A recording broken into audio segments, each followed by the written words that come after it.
33절 그리고 36절 말씀입니다. 신약 190페이지 사도행전 2장 33절에서 36절 우리 한 목소리로 같이 읽겠습니다. 하나님이 오른손으로 예수를 높이심에 그가 약속하신 성령을 아버지께 받아서 너희가 보고 듣는 이것을 부어 주셨느니라. 다윗은 하늘에 올라가지 못하였으나 친히 말하여 이르되 주께서 내 주에게 말씀하시기를 내가 네 원수로 네 발등상이 되게 하기까지 너는 내 우편에 앉아 있으라 하셨도다 하였으니 그런즉 이스라엘 온 집은 확실히 알지니 너희가 십자가에 못 박은 이 예수를 하나님이 주와 그리스도가 되게 하셨느니라 하니라. 아멘. 중요한 얘기가 나오죠. 이 성령님이 어떻게 오셨느냐. 33절에 하나님이 이렇게 돼 있어요. 주어가 하나님이죠. 모든 것을 주관하시는 분이 하나님이에요. 하나님이 오른손으로 예수를 높이심에, 그래서 부활 승천 하나님 보좌 우편에 앉히심에, 그게 오른손을 높이셨다는 거죠. 높이심에 그가 약속하신 성령을 예수님이 몇 날이 안 돼요. 이제 성령이 임할 것이다. 오순절날 성령이 임할 것이다. 이렇게 약속하셨지 않았습니까? 그가 약속하신 성령을 아버지께 받아서, 성령님을 아버지께 받아서 너희가 보고 듣는 이것을 어떻게 하셨다고요? 부어주셨다. 이게 오순절이에요. 그러니까 오순절은 아버지께로부터 성령을 받아서 지금부터요, 교회에게 부어주셨다. 이 얘기가 지금 이제 33절이고 오순절 사건인데요. 여기서 이제 우리 중요한 것은 뭐냐? 우리가 지금 네 번째 우리 성령님과 친밀하기 하면서 오순절 성령이 오신 목적을 우리가 지금 이제 보려고 하는데요. 성령님이 이 땅에 오신 목적을 보는데요. 우리가 이 목적을 보면서 우리가 첫 번째 한번 보겠습니다. 우리 제목 한번 읽겠습니다. 예수님이 하나님의 아들이시며 세상의 구세주이심을 증명한다 그랬어요. 우리 그 안에 또 세 가지 내용도 같이 한번 읽겠습니다. 첫 번째, 구속의 사건은 예수님의 이 땅에 오심과 십자가의 죽으심과 부활하심으로 끝나지 않습니다. 두 번째, 승천하시고 성령을 보내시는 그 사건까지를 하나의 구속 사건으로 봐야 합니다. 세 번째, 왜냐하면 성령님이 오시지 않으면 그 누구도 예수를 영접할 수 없기 때문입니다. 자, 여기서 여러분들이 관심 가져야 될 것이 두 번째, 구속의 사건. 하나의 구속의 사건으로 성령 강림을 봐야 한다는 거예요. 우리는 구속, 그러면 예수님이 죽으시고 부활한 사건. 넓게 얘기하면은 하나님이 세상을 이처럼 사랑하사 독생자를 주셨으니 하나님으로부터 예수 그리스도가 이 땅에 오시고 또 그분이 하나님의 뜻에 따라서 십자가에 죽으신 것으로만 구속 사건을 볼 수 있는데, 그게 아니라 하나 더 나가야 된다는 거예요. 어디까지요? 성령님이 이 땅에 오신 사건까지가 무슨 사건이라고요? 구속의 사건이에요. 그러니까 오순절 성령 강림이 오지 않으면 구속의 사건, 하나님의 뜻, 하나님이 세상을 이처럼 사랑하신 그 하나님의 뜻, 우리를 구원하시고자 했던 하나님의 그 뜻이 이루어질 수가 없어요. 왜요? 성령님이 오셔야지만 죄에 대하여, 의에 대하여, 세상의 심판에 대해서 증언할 수 있거든요. 성령님이 오셔야지만이 저와 여러분들이 회개하고 믿음을 할 수 있어요. 그래서 성령님이 오순절 강림날 강림하시는 사건이 봐요, 예수님이 이 땅에 오신 것처럼 성령님이 이 땅에 오신 것이 하나님의 구원의 사건이에요. 그걸 신앙생활에서 잊으시면 안 돼요. 그래서 구속의 사건이라는 것을 잊어서 안 되는데, 여기에서 중요한 것이 뭐냐? 첫 번째 제목이 있는 거죠. 성령님이 이 땅에 오시려면 반드시 뭐가 있어야 되느냐? 우리 33절에 읽었던 것처럼 하나님이 예수님을 어떻게 돼요? 오른손으로 높이심에, 이게 있어야 돼. 오른손으로 높이심에, 이 낮고 낮은 이 땅에 오시고 더 죽기까지 낮아지신 하나님과 동등됨을 취할 것으로 여기지 아니하시고 오히려 종의 몸의 형체를 지고 이 땅에 육신을 입고 오셔서 하나님의 뜻을 이루셨잖아요. 그분에게 대해서 우리 하나님의 계획이 뭐예요? 하늘에 있는 것이나 땅에 있는 것이나 땅 아래에 있는 것 모두가 예수님 앞에 무릎 꿇고 예수를 뭐라고 고백해요? 주라고 고백하는 그런 영광, 그 높임받음, 그것이 뭐냐면 반드시 있어야지만 성령님이 이 땅에 오신다는 거예요. 그렇다면 첫 번째로 성령님이 왜 오셨느냐? 예수님이 하나님의 아들 세상의 구세주이심을 증명하기 위해서 오셨다는 이 말이 되는 거예요. 그래서 예수님이 높임받지 않으면 구원의 역사가 이루어지지 않아요. 네, 어르신 주님의 십자가 부활이 우리의 죄와 우리의 의를 위함이잖아요. 그리고 주님이 보좌 우편에 앉음은 장차 우리로 하여금 어떻게 돼요? 동일하게 그 높은 보좌에 함께 앉게 하고자 하는 하나님의 뜻이 있는 거잖아요. 그러니까 그 뜻을 예수님이 이루셨는데 그것을 어떻게 돼요? 증언하시는 분이 성령님이에요. 그래서 여기서 중요한 것이 이제 그 다음에 이제 34절 이하의 말씀이에요.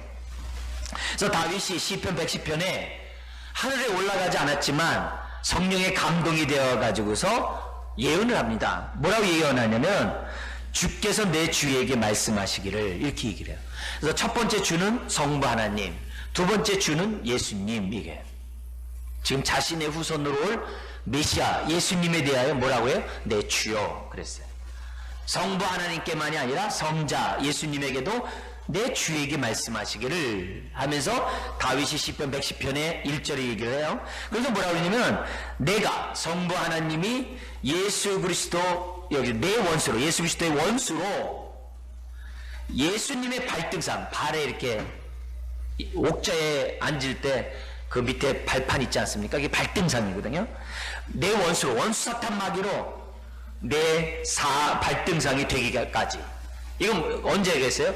주님이 재림함으로써 이 모든 게 끝나겠죠. 그죠? 발등상이 되게 하기까지 너는 내 우편에 앉아있으라 하셨도다. 우편에 앉은 게 뭐예요? 영광의 보좌에 앉음, 높임받음이잖아요. 요한복음이 이 마가복음, 마태, 누가복음과 달리 십자가에 대해서 굉장히 놀라운 표현을 써요. 마태, 마가, 누가 같은 경우에는 예수님의 십자가의 죽음을 낮아짐, 영광 가운데 죽음 이런 표현으로 써요. 근데 요한복음은요 십자가에 달리신 그 사건을 높이 들리심 이런 단어를 썼어요. 십자가에 달리신 그것을 그렇죠. 골고다 언덕에 달리셨으니까 들리심이죠.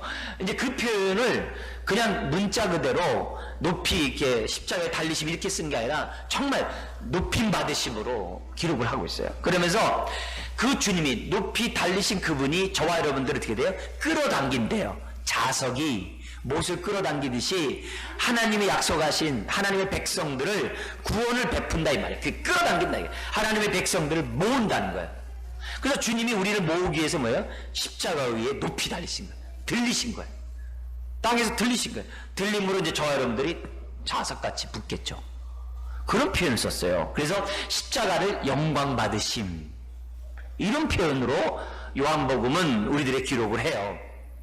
자, 그러면서 무슨 얘기하냐면 36절 같이 읽겠습니다. 그런즉 이스라엘 온 집은 확실히 알지니 너희가 십자가에 못 박은 이 예수를 하나님 뭐가 되게 했다? 주와 그리스도가 되게 했다. 뭐가 되게 하셨다고요? 다시 한번 뭐가 되게 하셨다고요? 주와 그리스도가 되게 하셨다. 주는 뭐예요? 만왕의 왕, 만주의 주. 네, 하늘과 땅에 또 땅 아래에 있는 모든 심지어 어떻게 돼요? 원수 사탄 마귀도 어떻게 돼요? 복종하는 거죠. 그래서 예수의 이름으로 귀신이 나가라 그러면 귀신 나가는 거죠. 네. 그래서 주가 되셨어요. 주가 되셨어요. 주뿐만이 아니라 그분이 그리스도, 메시아, 구세주가 되셨다. 구원자가 되셨다. 그래서 우리가 예수님을 믿을 때 반드시 두 가지 고백해야 된다 그랬죠? 예수님은 나의 구세주입니다 라고만 하면 안 돼요. 네. 그건 종교인도 할 수 있어요. 네. 기복신앙인들도 할 수 있어요. 그 다음 말이 반드시 들어가야 돼요. 나의 그리스도요. 뭐라고요? 그 다음에 나의 주님이십니다. 당신이 나의 하나님이라고 나의 주님이라고 분명히 고백할 때 그 고백이 생명이 있는 거죠. 성령의 고백이죠. 여기서 주와 그리스도가 되게 하셨어요. 하나님 보좌 우편에 앉게 하심으로 주와 그리스도가 되게 하셨어요. 그래서 성령님이 왜 오셨느냐? 그분이 바로 주와 그리스도인 것을 증명하기 위해서 오셨다는 말이에요. 그래서 성령님이 오시는 것이 결국 예수님을 높이는 거죠. 성령이 오시지 않으면 아무도 예수를 뭐라 할 수 없다. 오늘 아침에 주라 할 수 없다 그랬어요. 그래서 성령님은 계속 주를 높이는 거예요. 그래서 은사 받은 저와 여러분들은 어떻게 돼요? 계속 주님만 높이면 돼요. 네, 주님만 높임을 받으면 우리가 되게 덩달아 은혜를 받아요. 약간 좀 이기적인 계산을 하더라도 주님이 영광 받으면 덩달아 받아요. 그죠? 덩달아 받죠. 여러 가지 돼요. 대통령이 비행기를 타고 다른 나라 딱 가면은 그 참모들이 다 혜택을 다 누려. 이렇게 쫙 혜택을 다 누려. 대통령이 타는 전용 비행기 쫙, 대통령이 먹는 음식 쫙, 대통령이 잠자는 거 쫙, 대통령이 여행하는 거 쫙, 그냥 다 누려요. 누가요? 수행원이니까. 하물며 우리가 어떻게 돼요? 예수를 나의 주라고 고백한 저 여러분들에게 베푸시는 하나님의 그 은택이 얼마나 크겠냐 이거죠. 네. 그런 가운데 가장 큰 은택이 뭐죠? 예수님이 여러 가지 얘기했습니다만 하나님 나라로 표현해 줬잖아요. 하나님 나라가 있는 곳에는 의와 그 다음 희락과 화평 평강이 있느니라. 그래서 주되심을 고백하는 자들 그 심령에 의와 희락과 화평이 자리 잡게 돼 있는 거예요. 굉장히 중요한 거예요. 다른 곳에서 의와 희락, 화평이 있는 게 아니에요. 예수를 주라고 고백하는 그곳에 하나님 나라가 있는 거예요. 의와 희락과 화평, 평강, 기쁨이 우리 안에 있다는 거예요. 이게 주되심을 누리는 자가 누리는 천국의 잔치예요. 천국의 기쁨이다. 이렇게 우리들에게 말씀. 그러니까 그런 것들이 우리들의 뭐예요? 다 기도 제목이에요. 하나님, 내 안에 하나님 나라가 이루어지는데 주님 내가 왜 의와 희락과 화평이 없나요? 그게 기도 제목이에요. 우리들의 기도 제목이에요. 하나님, 내 안에 하나님 나라가 온전히 이루어지게 해주세요. 내가 의와 희락과 화평을 누리게 해주세요. 이렇게 그런 마음. 그래서 내가 좀 제발 세상 것에 욕심 부리지 말고 세상 것에 내가 시기하지 말고 세상 것들 때문에 답답해하지 말고 내가 하나님을 위하여 의와 희락과 기쁨을 누리게 해주세요. 이게 이제 우리의 기도 제목이죠. 그래서 자족함을 배우는 다음 보죠. 우리 그 요한복음 7장 37절에 보면 이런 말씀이 있는데요. 이게 뭐냐면 구약에 예수님이 이 오심하셨던 그 성령님을 우리 예수님이 다시 약속한 그 성령님에 대한 이런 내용입니다. 그래서 앞에 첫 번째 있는 나온 증거 구절인데요. 우리 성경 구절 아주 많이 읽어서 익숙하지만 다시 한번 읽겠습니다. 요한복음 7장 39절 시작. 이는 그를 믿는 자의 받을 성령을 가리켜 말씀하신 것이라. 예수께서 아직 영광을 받지 못하신 거로. 네, 여기서 그러면 아직 영광을 받지 못했다는 말은 무슨 말이 되죠? 주님이 십자가에 죽고 또 어떻게 돼요?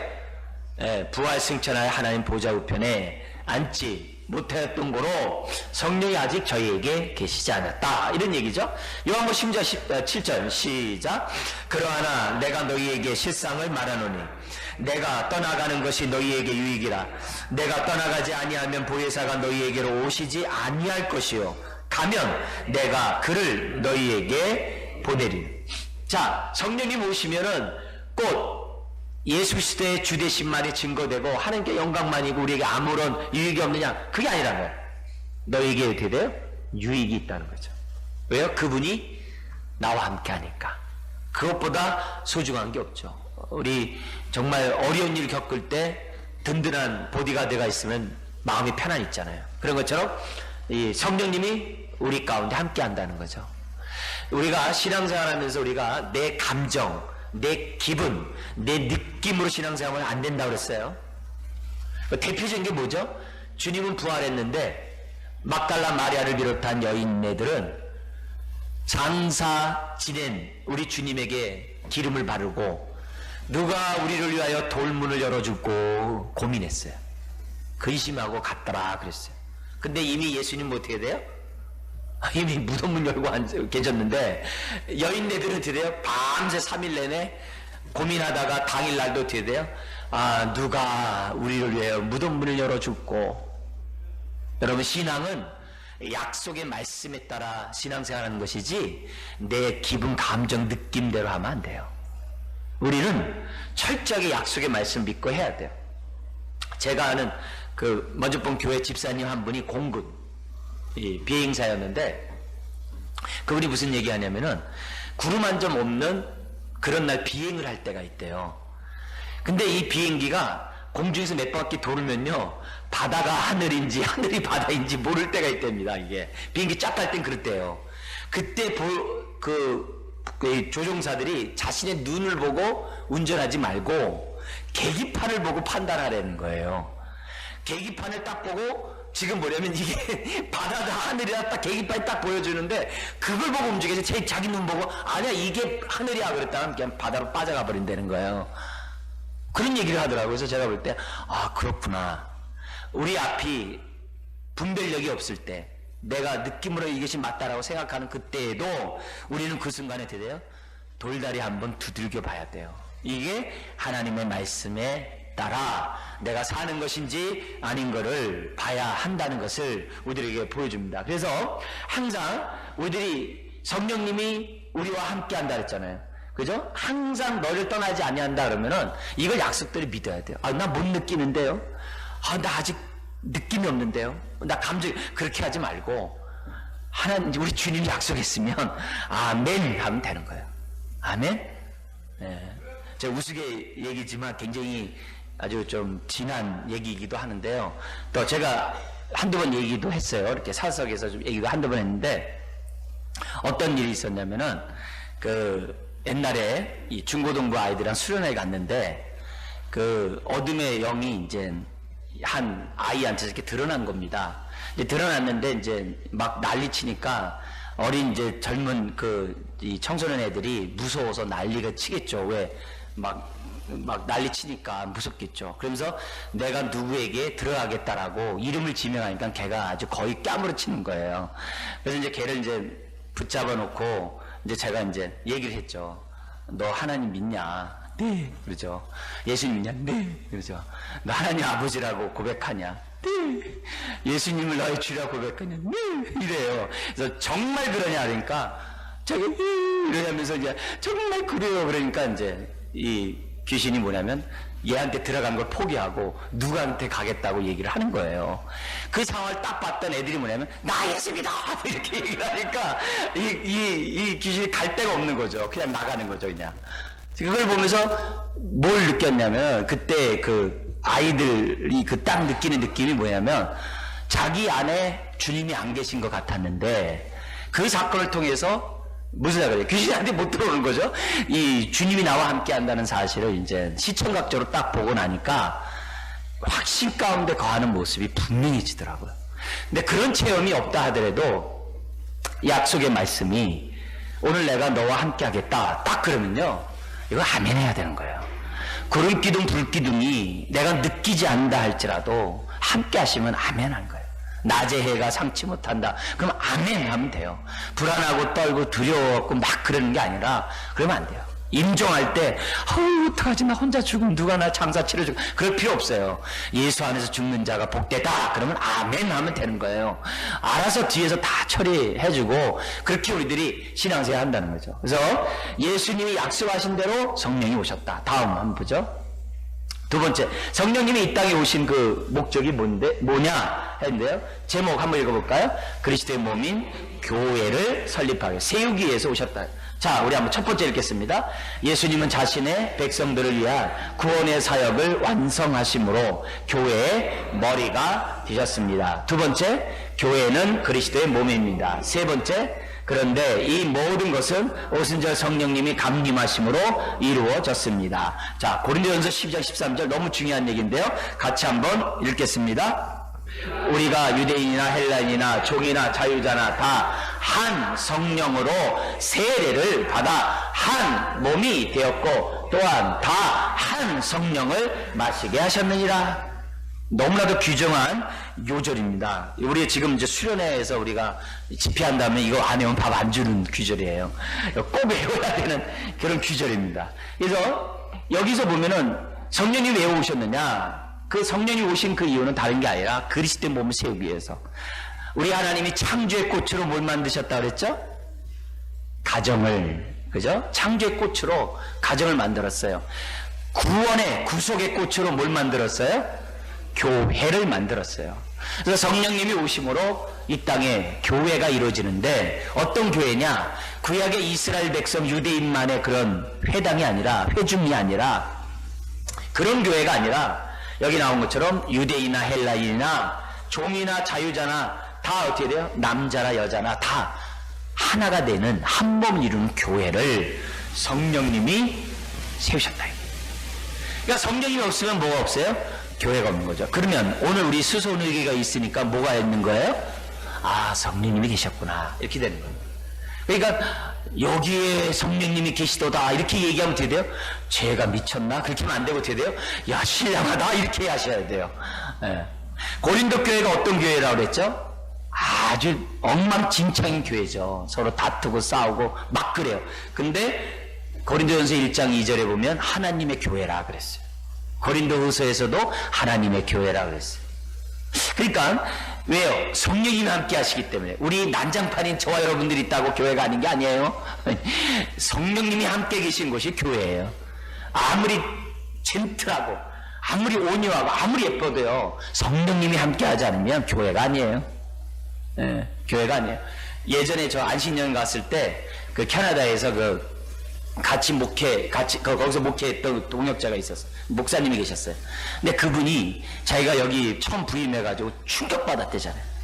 목사님 오셨으니까 우리 한번 밥 먹자고. 그들이 바에 가가지고 맥주 한 잔씩 딱 돌리고서 목사님 나중에 도착했더니 위하여 뭐 이러더래요. 그래서 성가 대장서부터 시작해가지고 많은 성도들이 그냥 쫙 모였는데 위하여 이러고 있는 거래요. 그래서 자기가 충격받아가지고 도대체 이게 뭔가 그랬다는 거예요. 그러면서 그러니까 이 친구는 이해가 안 되는 거죠. 이제 그래가지고 거기서 그 교회 단체가 그냥 그 성가대를 중심으로 이렇게 하고 있으니 중직자들이 충격을 먹은 거죠. 이제 충격을 먹어가지고 이제 그런 교회에서 아주 정말 동분서주하고 정말 수고하고 열심히 이렇게 목회하다가 이제 저가 했는데 어쨌든 그 양반이 그때 너무 좋아요. 그런 곳에 성령님이 하시는가 함께 하시는가 그 친구가 그 목사님 하는 얘기가 자기는 주님을 도저히 볼 수가 없더라는 거예요. 네. 반면에 옛날에 우리 초창기에 청년부 집회에 왔던 저희 대구에서 목회하는 친구가 있어요. 굉장히 엘리트고 말 맞따라 이제 뭐 서울대 나오고 뭐 진짜 빵빵한 그런 친구가 있어요. 근데 그 친구가 이제 그 당시에 가장 우리나라 대학부에서 제일 잘한다는 내시동교회 대학부였던 친구인데 대학원에 와서 이제 군대를 이제 대학원 와서 이제 군복무를 이제 하게 됐는데 대학원 끝나고 군복무를 하는데 군복무를 어디서 했냐면은 방이라서 그 자기네 동네 하면서 이 난지도에 가서 이 친구가 뭐냐면 내수동교회 그 아주 엘리트 그 당시 최고였거든요. 뭐 지금 뭐 사나이 교회 이런 대학교보다도 훨씬 더 저했던 그런 교회였던 시절이 있었어요. 그러면은 흔히 말하는 대로 어떻게 돼요? 좋은데 아주 그런데 가서 이제 당연히 대학부를 맡아서 충분히 하죠. 근데 어디 가면 난지도를 간 거예요. 왜 난지도에 갔냐 그러니까 자기가 대학부 때 여름 사역 이렇게 갔을 때마다 우리 단기 선교 가듯이 가서 이제 거기 성경학교도 하고 막 도와줬다는 거예요. 매년 가서 도와줬는데 그 교회에서 도와줬는데 자기가 이제 딱 이제 신대원도 졸업하고 여러모로 보니까 그렇게 가서는 안 되겠다 해가지고 그 친구가 거기서 이제 본격적으로 사역을 한 거예요. 목회 사역을 한 거예요. 근데 거기 보면 어떻게 돼요? 난지도는 거기 사는 농마주의 해가지고 판잣집에서 그 당시에 지금 다 철거됐지만 옛날에는 그거 하던 시절이거든요. 어떤 분위기인지 알잖아요. 근데 주님이 계시다 그러다가 주님이 계시다, 그죠? 그러니까 그런 데서 주님이 보인다 그러면 어떻게 돼요? 거기서 목회하면서 굉장히 의와 희락과 화평이 있겠죠, 그죠? 그럼 아무리 카나다 같이 그 좋은 환경에서 그 좋은 교회 다 우리나라의 다 이 스카이 출신들이 거기 아주 굉장한 그런 사람들이 있는 교회인데 거기서 뭐 그렇게 한다 하더라도 주님 없죠. 그런 걸 우리가 생각해 보면 오늘 우리가 정말 이 성령님이 이 땅에 오신 것을 생각하는 목적을 하면서 우리 뭘 봐야 되느냐? 정말 그리스도의 몸이 성령님을 통해 세워졌다는 이 진리 앞에 우리가 아멘 해야 돼요. 그래서 우리가 교회를 볼 때 안목의 성도만 보이면 안 돼요. 우리와 함께 하시는 성령님이 보여야 신령한 자인 줄 믿습니다. 그게 보여야 우리가 영적으로 영안이 띄어졌다 그러는 거예요. 네. 띄어져야 돼요. 그러니까 그런 부분에서 성령님이 오신 목적이 다른 게 아니라 교회를 세우기 왔다. 그러면서 감사한 게 뭐예요? 우리가 유대인이나 헬라인이나 종이나 자유자나 그 다음날 중요하잖아. 다 모두 다 한 사람도 예외 없이 한 성령으로 세례를 받아. 이 고린도 교회 같이 막 엉망진창이고 망나니 그런 교회인데도 다 한 성령으로 세례를 받아. 세례는 연합이에요. 세례를 받아 한 몸이 되었고 서로 이제 그리스도의 몸이 되었고 또 한 성령을 마시게 됐어요. 성령을 마셨으니까 어떻게 돼요? 내 배에서부터 이제 막 생수가 솟아나는 거예요. 그래서 이 주제가 되는 거죠. 뭐가 되는 거예요? 주여, 우리 뭐죠? 우리를 시원케 하소서. 그래서 성령님이 생수가 돼서 영혼이 시원케 되는 그런 역사예요. 여러분, 성령을 계속 마시기를 주의 이름 축원드립니다. 그래서 우리가 에어컨으로 60만 시원하지 말고, 그럼 너무 시원하면 저같이 이렇게 허리가 돌아가요. 60만 시원하지 말고 영혼이 시원해야 돼요. 영혼이. 그건 뭐예요? 성령님만이 우리 영혼을 시원케 하는 줄 믿습니다. 네, 그래야 돼요.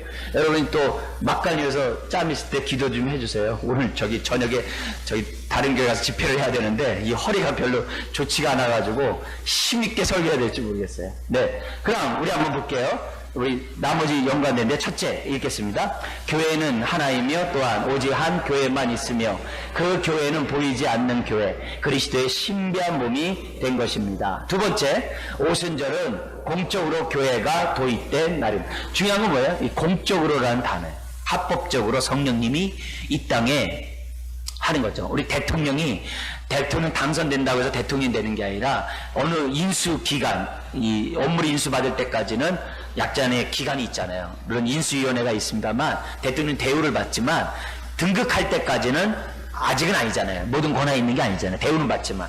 그래서 성령님이 공적으로 오순절날 뭐예요? 정식으로 등극을 한 거예요. 정식으로 무대 앞에 딱 주체자로 나타난 거예요. 그전에는 뭐냐면 이렇게 뭐라 할까요? 대통령으로 단성돼가지고 아직 취임을 안 한 그런 상황인 거죠. 그래서 정식적으로 나오는 것이 바로 오순절 사건이에요. 그래서 우리가 그렇기 때문에 성령님에 대해서 우리가 보다 더 구체적으로 알고 어느 정도 돼야 되느냐? 성령님께 영광과 존귀와 찬양을 올려드릴 그런 신앙을 저와 여러분들이 가져야 된다는 거죠. 그게 이제 베드로 사도나 요한 사도, 그래서 계시록 같은 데 보면은 은혜와 평강이 너에게 있을지어다 했을 때 성부 성자 성령으로부터 은혜와 평강이 너에게 있기를 원한다라고 축도를 해요.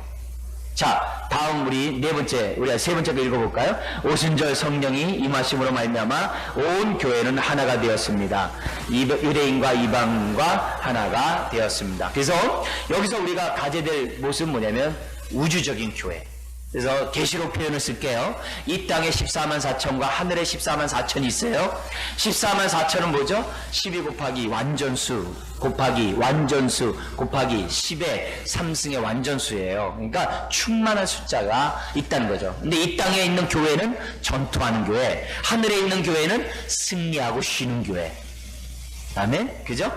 그래서 훗날 주님의 재림 때 하늘과 땅에 있는 모든 교회가 하나가 될 거예요. 그러나 이 땅에 있는 동안에는 유대인과 이방인이 하나가 돼요. 우리는 이 말이 그렇게 마음이 와닿지 않아요. 그러나 이 선교단체나 또 외국에 있는 그 교회에 이렇게 가서 예배를 드리면요, 이게 은혜가 돼요. 제가 아주 은혜 받았던 그게 뭐냐면은 울란우데를 갔다 그랬잖아요. 러시아에. 이 바이칼 호수 옆에 울란우데가 있는데 울란우데 그 교회를 딱 갔더니 예배를 드리는데 진짜 총천연색이더라고요. 거기가 몽골 지역이거든요. 몽골 바로 윗지역이거든요. 몽골 같이 이렇게 그런 천막 같은 데서 살아요. 사는데 참 신기한 것은 거기에서 나오는 사람들의 눈 색깔, 머리 색깔, 얼굴 색깔이 다 달라요. 노랑, 빨강, 파랑 다 있어요. 근데 그 사람들이 아침에 10시서부터 저녁 5시까지 점심도 안 주고 예배 드려요. 그래서 거의 7시간을 예배를 드리더라고요. 그래서 우리 때문에 그렇게 예배 드리냐니까 아니래요. 주일날 그렇게 예배 드린대요. 근데 오후 예배는 어떻게 드리냐면은 교회가 이거 7개가 있어요. 7개가 그 개척을 했어요. 그 교회가. 그래가지고 그 교회가 7개로 7조로 나눠져가지고 그 교회에서 예배를 드리더라고요. 거기 갔더니 그 지역에, 아니 거의 이제 1시간 거리 교회들인데 그 지역에 가서 보면 거기 농사짓다 말고 온 아저씨가 전도사님이래. 그래가지고 그분이 다시 집회를 하면서 농사짓다 말고 온 사람들과 연합하고 같이 간 사람이 모여서 예배를 드리더라고요. 근데 밥은 안 주더라고. 올 때도 다시 돌아오면서 고인들이 저하고 같이 한 팀하고 같이 사 먹어야만 했어요. 예, 이제 그런 거 보면서 하여튼 어쨌든 거기서 보면서 교회는 이게 성령 안에서 하나가 될 수 있구나. 빨전 오초 파남보가 하나 될 수 있구나. 그것을 많이 느꼈어요. 왜요? 성령님이 계시기에. 다음 우리 한번 볼게요. 성령님이 이 땅에 오신 목적 세 번째 한번 읽겠습니다. 시작. 성도들 심령에 거하시기 위하여. 뭐래 우리를 성전 삼고 계시는 거죠. 사람이 지은 이 건물에 계시지 아니하고 이사야 66장 1, 2절처럼 계시지 아니하고 우리들의 심령에, 가난한 심령에 계신다라고 이미 이사야가 예언했고 에스겔이 예언했잖아요. 그 예언을 성취하러 오셨다 이거예요. 성령님이. 그래서 우리가 성령님이 오셨네 그리고 내 안에 성전 삼으셨다는 인식이 없으면 안 되는 거예요. 내 안에 성전 삼기 위하여 오셨다라고 우리가 확신해야 돼요. 내 안에 성전. 자, 그래서 첫 번째 읽어볼게요. 시작. 구약에서는 성령님이 사람들 밖에서 역사하고 오순절 이후에는 성도들 안에서 거하십니다. 그죠? 두 번째, 이미 예수님 안에 성령이 충만하십니다. 그리스도 몸에는 언제나 성령님이 계십니다. 그러니까 우리가 예수님을 주라고 고백하면 고백하고 우리의 삶을 드리면 드릴수록 어떻게 돼요? 성령 충만해져. 그래서 성령 충만이 뭐예요? 성령의 인도와 다스림을 받는 것. 그래서 세 번째 읽겠습니다. 우리가 성령을 소멸하곤 하지만 결코 떠나지 않습니다. 에베소서 4장에 얘기하잖아요. 너희가 거짓말할 때, 너희가 남에게 구제하거나 돕지 않고 남의 것을 도둑할 때, 그리고 네가 하는 그런 말을 통해서 사람들에게 은혜를 끼치지 못할 때, 그리고 온유하고 친절하지 않을 때 성령이 소멸된다 그래요. 그러니까 우리가 성령 소멸하는 어떤 그 죄악이 뭐 어떤 거창한 그런 게 아니라 우리 바람 있잖아요. 풍선이 시간 지나면 그냥 언제 모르게 바람이 쑥 빠지잖아요. 한 2, 3주 되면 완전히 쭉 빠지잖아요. 그런 것처럼 이 성령님은 일상생활 속에서 소멸될 수 있다는 거예요. 뭐 함으로요? 내가 진실한 말을 하지 않으므로, 내가 은혜 끼치는 말을 하지 않으므로, 내가 남을 구제하지 않으므로, 남에게 온유와 친절을 베풀지 아니함으로. 에베소 4장 25절 이하의 말씀에 있거든요. 그러니까 우리가 그런 것들을 우리들이 조심해야 되는 거죠. 자, 여기 세 가지 한번 읽어볼까요? 첫 번째, 성령의 내주하심으로 성령의 열매를 맺고, 두 번째, 성령의 은사를 따라 직분을 감당해야 합니다. 세 번째, 그리고 성령 충만을 위하여 기도함으로 더욱 온전한 열매를 맺는 가운데 은사에 따라 섬김으로 그리스도의 몸을 세워야 합니다. 이게 주대심을 믿는 사람들의 특징적인 세 번째 특징입니다. 그래서 여러분이 교회를 섬길 때마다 성령님이 내 안에 계시는구나. 내가 하여튼 예수를 주라고 고백할 때마다 내 안에 계시기에 말하는구나. 하나님은 아버지라 할 때마다 내 안에 계시는구나. 뭐든지 하여튼 여러분 신앙을 생각할 때마다 내 안에 계시구나. 다음 마지막 우리 볼까요? 네 번째, 성령님의 역사. 왜 오셨느냐? 권능 있는 증인이 되도록 하기 위해서. 사도행전 1장 8절 말씀 읽겠습니다. 시작. 오직 성령이 너희에게 임하시면 너희가 권능을 받고 예루살렘과 온 유대와 사마리아와 땅끝까지 이르러 내 증인이 되리라 하시라. 그러니까 성령이 임하면 권능을 받고, 예루살렘은 어디예요? 내가 사는 어떻게 돼요? 가정, 동네, 예루살렘이죠. 유다는 어디예요? 강남구와 내 일터. 사마리아는 어떻게 해야 돼요? 만나고 싶지 않은 사람과 가고 싶지 않은 곳, 아니면 아직 미쳐가지 않는 그곳. 땅끝은 어디예요? 땅끝은 어디예요? 단순히 열방도 되지만 우리 수소 지하철역이 뭐라 그래요? 우린 땅 밑이요 그러더라고요. 땅끝보다 더 먼 곳이 땅 밑이래. 그래서 우리 지하에 사는 사람이래. 그러니까 우리가 볼 때 성령님이 임하면 어떻게 돼요? 내 가정, 내 동네, 내 일터, 그리고 내가 아직 가보지 않은 그곳에 증인이 되게 해 주시겠다라고 말씀하고 있어요. 그래서 우리가 복음을 전할 때마다 저 사람이 예수 믿었나 안 믿었나 생각이 할 때마다 감사해야 될 것은 성령님이 내 안에서 증인의 역할을 하라고 하는구나, 이렇게 생각하면 되죠. 그죠? 얼마나 감사해요. 여러분 전도한 다음에 여러분 감사해 보셨어요? 그죠? 내가 예수 믿으세요라고 말할 때 정말 성령님이 나와 함께 한 거라고 하면서 감사해 보셨어요? 앞으로는 꼭 하시기 바랍니다. 네, 하셔야 돼요. 자, 그 밑에 읽겠습니다. 오순절 성령 강림은 성령님이 구속사역의 주도자로서 본격적으로 역사하시겠다는 등극식입니다. 그러니까 우리가 오순절 성령 강림절을 갖다가 성도에게 다시 치러야죠. 우리가 이 크리스마스 성탄절만이 아니라, 우리가 고난주간 부활절만이 아니라 우리가 이 성령 강림절도 해야 돼요. 그런 사람이 초막절 때 할렐루야 하면서 잔치 치를 수 있어요. 초막절이 정말 은혜되려면 이 오순절 날을 잘 보내야 돼요. 6월절만 가지고 안 돼요. 이것을 다 보내죠. 마지막 우리 뒤에 보고 우리 마치겠는데요. 나가는 말, 우리 예수님을 영접한 모든 사람에게는 성령님이 그 안에 영원토록 거하십니다. 자, 첫 번째 시작. 그러므로 우리는 내주하시는 성령님과 친밀해야 되고, 두 번째 성령님의 인도하신 가운데 살아야 하고, 그죠? 세 번째, 성령님은 지금도 계속해서 그리스도의 몸을 세우고 계십니다. 그러니까 내가 동조, 연합, 헌신해야 하죠. 요한복음 15장에 보면 포도나무와 가지 비유가 나오죠. 내 말이 너희 안에 거하면, 내가 너희 안에 거하면 무엇인지 구하라. 네, 그런 얘기 나오죠. 근데 거기서 보면 뭐냐면 너가 내 안에, 그리고 내가 너희 안에 있으면 무엇인지 구하라는 말씀도 또 연결되죠. 자, 근데 우리 그 두 가지 조건을 갖다가 굳이 구별할 이유는 없어요. 온전히 하나 되라 이 말이거든요. 접붙여라, 이거예요. 가지가 나무에 붙어있어라, 그 얘기거든요. 근데 논리적으로 볼 때 우리가 좀 생각해 볼 필요가 있어요. 이 자리에서 김세용 교수 그분이 오셔가지고 설교할 때 한 말이었어요. 기억나는지 모르겠어요. 뭐라고 했죠? 주님이 내 안에, 그 말은 곧 주의 말씀이 내 안에 거하는 건데, 내 안에 거하는 것이 뭘로 나타나야 돼요? 내 안에 거했으니까 어떻게 돼요? 순종. 그 말씀이 나를 주도해서 그 말씀에 따라 살아가는 순종의 삶을 철저히 살라는 거예요. 우리가 주님과 하나 되려면. 두 번째는 뭐였었어요? 내가 주님 안에. 그게 뭐예요? 내가 완전히 모든 걸 주 앞에 맡기는 거죠. 주 앞에 헌신하고 드리는 거죠. 그럴 때 그것이 뭐예요? 하나가 되는 거죠. 그래서 우리가 주님과 한 몸 이루고 나무와 포도나무의 가지에 온전한 하나 되면 뭐가 있는 거예요? 내 삶을 전적으로 의탁하고 주의 말씀에 전적으로 순종할 때 저나 여러분들이 열매를 맺을 수 있는 거죠.